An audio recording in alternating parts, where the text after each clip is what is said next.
Okay, so we're throwing a pitcher today, and as you can see, we have thrown a nice cylinder here, and I'm now going to demonstrate how to shape it. The first thing we want to do is get rid of any excess clay at the bottom. This is going to help us later in trimming, and also just give us a nice base to work from. So there we go. Okay, now for shaping, I like to use ribs. Some people like to use their hands. I find these are good because you're squeezing the clay between the two ribs, and it strengthens the clay and allows you to make thinner forms. Now pitchers, of course, can vary in shape and size and whatever kind of look you want. I'm just going to form a pretty standard looking pitcher.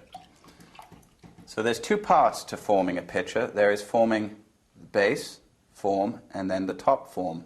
First, I'm going to demonstrate how to open the bottom form and leave enough clay up top to form the top piece.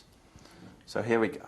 Now I'm going to hold one rib on the outside, and I'm going to hold my rounded rib on the inside, and I'm going to push against the inside of the wall and push it onto the other rib.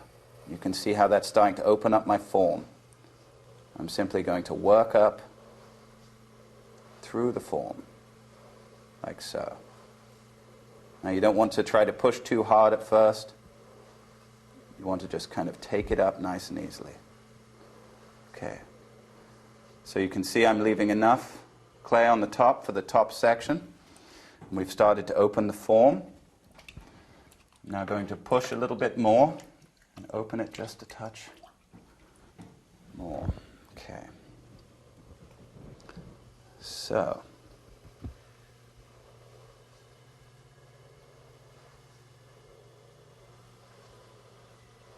You can see how that rib on the inside is really shaping that clay.